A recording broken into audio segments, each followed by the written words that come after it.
নমস্কার। আমাদের ইউটিউব যে চ্যানেল বা ফেসবুকে আমাদের যে আধ্যাত্মিক বিষয়ক যে কথাবার্তা, যে আলোচনা, সেটা হচ্ছে মানুষের জন্য।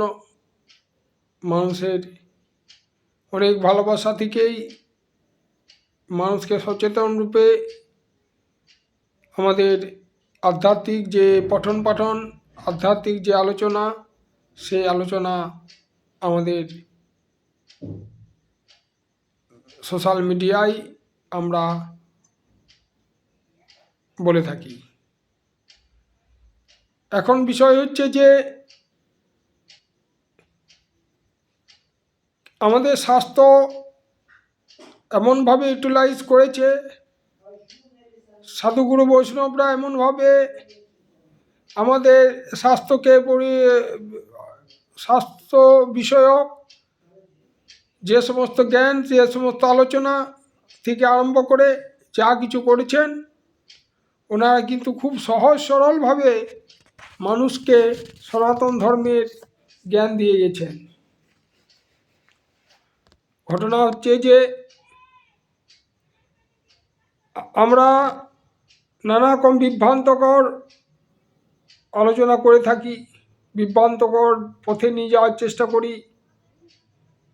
কে বড়, কে ছোট, কে মাঝারি, এই বিষয়ে ধাঁধায় ফেলে দিই। কিন্তু সনাতন ধর্মের অনেক ভেদ রয়েছে, অনেক বিভাজন আছে। আমাদের যেমন আমরা মনে করি যে আমাদের সৃষ্টিকর্তা হচ্ছে ব্রহ্মা,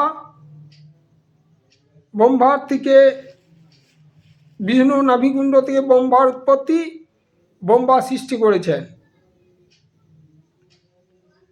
আর বিষ্ণু প্রতিপালন করেছেন, আর মহাদেব সংহার করেছেন। কিন্তু ব্রহ্ম হচ্ছে এক এবং অদ্বিতীয়, কোনো বিভেদ নেই।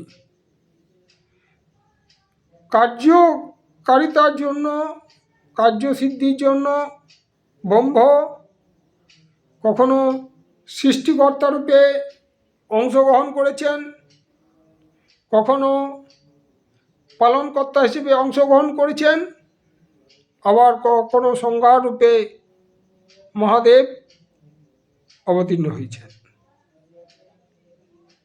কিন্তু একটা বিষয় যদি অনুধাবন করেন জানতে পারবেন যে শাস্ত্র বলছে ব্রহ্মা থেকে আমাদের মানব সৃষ্টি, উনি সৃষ্টিকর্তা।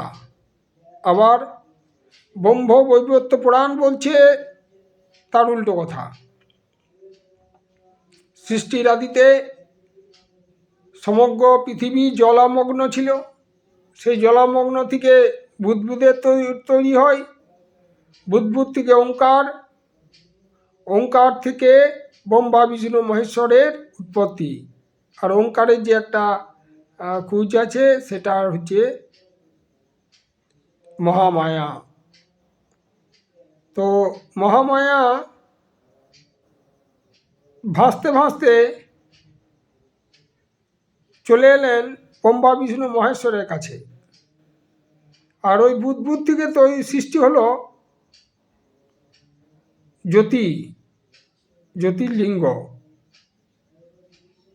এইবার বিষ্ণু গভীরে চলে গেলেন, আর ব্রহ্মা পড়ে গেলেন তার উৎপত্তি স্থল খোঁজার জন্য। এদিকে মহামায়া ভাসতে ভাসতে শিবের কাছে উপস্থিত হলেন। সবাই না করলেন তাকে বিয়ে করতে। বিষ্ণু বললে আমি করব না, আমার পক্ষে সম্ভব নয়। ব্রহ্মা বললেন না। শিবজি সঙ্গে ওনার বিয়ে হলো। তারপরে বিবাহের পর তাদের সন্তান সন্ততির প্রথম নাম হচ্ছে নিরঞ্জন। তাহলে এখানে আমরা ব্রহ্ম বৈবর্ত পুরাণ বলছি যে আমাদের পিতা হচ্ছেন শিবজি, সৃষ্টির আদি শিবজি, আর আমাদের মা হচ্ছে মা দুর্গা, সতী মা, যা বলবেন। তাহলে ভেদাভেদ রয়েছে, মানে শাস্ত্র কোথাও বলছে ব্রহ্মা আমাদের সৃষ্টিকর্তা, আবার ব্রহ্ম বৈবর্ত পুরাণ বলছে যে শিবজি আদি হচ্ছে আমাদের সৃষ্টি করেছেন, উনি শিবজি। এইটাকে নিয়ে মতভেদ করছে, নানা রকম ছোট বড় করছে। আবার শিবজিকে চাকর বলছে কেউ কেউ। আর মানুষ আমরা নানা রকম খারাপ কর্ম থেকে আরম্ভ করে অনেক কিছু কর্মের সঙ্গে যুক্ত, নানা রকম সামাজিক অসামাজিক দেখতেই পাচ্ছেন সবাই। আর আমরা হলাম প্রভু। আবার কোথাও বিবেকানন্দকে গালিগালাজ করছে তো ঠাকুর রামকৃষ্ণকে। ওনারা সপ্ত ঋষির এক ঋষি, বিবেকানন্দকে সপ্ত ঋষির এক ঋষি হিসেবে ধরা হয়। আর ঠাকুর হচ্ছেন যে অবতার রূপে লক্ষণগুলি পাওয়া যায়। তার প্রমাণ না, সারা পৃথিবীতে সনাতন ধর্মের ধ্বজা উড়িয়ে এসেছিলেন যিনি, তিনি ঠাকুরই। ঠাকুর সারা পৃথিবীতে বিবেকানন্দকে সামনে রেখে উনি সনাতন ধর্মের ধ্বজা উড়িয়ে এসেছিলেন। সারা পৃথিবী মানুষ বিবেকানন্দের চরণে লুটোপুটি খেয়েছিল। এক ভিখারি দেশ, এক ভিখারি সাধু বাবা, অর্থ নেই,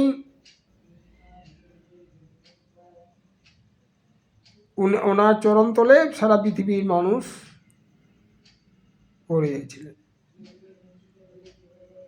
গীতা সভার নিচে এই কথা জিজ্ঞেস করাতে উনি বললেন, যেটাই তো স্বাভাবিক, বাড়ির ভিতটা নিচেই থাকে, তার উপরে বাড়ি উঠে, সেই জন্য ভিত হচ্ছে গীতা। তাদের সমস্ত ধর্ম, পৃথিবী আরও সমস্ত ধর্মগ্রন্থকে একমাত্র গীতাই ধারণ করতে পারে। আর কারো ক্ষমতা নেই যে সমস্ত ধর্মগ্রন্থকে ধারণ করতে পারবে। তাহলে এত একটা পাওয়ারফুল মানুষ, আমাদের গর্বের বিষয়, সনাতন ধর্মের ধ্বজা উড়িয়ে আসা একজন বিশ্ববিখ্যাত বাঙালি সন্ন্যাসী, তাকে নিয়ে নানা রকম বিভ্রান্তিকর কথাবার্তা বলেন।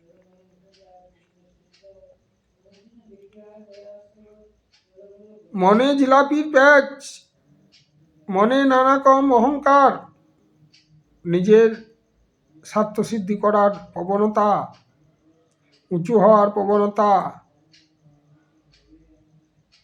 আর লোককে ছোট করা, এটা বড় কথা নয়। মাছ খায়, মাংস খায়, ডিম খায় ওরা, আমরা এই খাই ওই খাই। আরে ওটা অন্য জিনিস, খাওয়া না খাওয়া। ছাগল ঘাস খায়, কিন্তু আপনারা দেখবেন ছাগলের আচার আচরণ,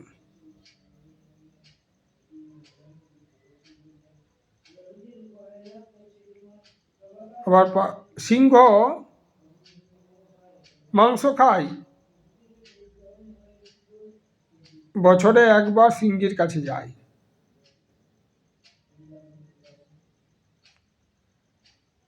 তো এখন ঘটনা হচ্ছে যে আমি মাছ মাংস ডিম খাই, কিন্তু আমি ভগবান শ্রীকৃষ্ণকে আমার খুব ভালো লাগে। তাহলে আমি কি ওনার চরণতলে একটা ফুল দিতে পারি না? ওনাকে ভালোবাসতে পারি না? আমার মনে হয় আলবাক পারি। উনি একদিন, উনি সবারই অন্তরে আছেন তো, উনিই ঠিক করে দেবেন কোন পথে গেলে কি হবে, কোথায় তার উন্নতি হবে, সব কিছু উনিই ঠিক করে দেবেন। শুধু শুধু বিভ্রান্ত করে লাভ নেই। কর্মব্যস্ততা, বর্তমানে এত কর্মব্যস্ততা, মনে হয় প্রত্যেকের বাড়িতে একটা করে মারুতি, বড় বড় গাড়ি, বোলেরো এইসব থাকা দরকার। কই, আমি তো দেখতে পাই না। ও, সেটা নয়, ওদের ছেলেদেরকে আমেরিকায় পাঠাবে, আমেরিকায় পাঠিয়ে তাদেরকে বাঁদর তৈরি করবে, ওদের প্রচুর টাকা।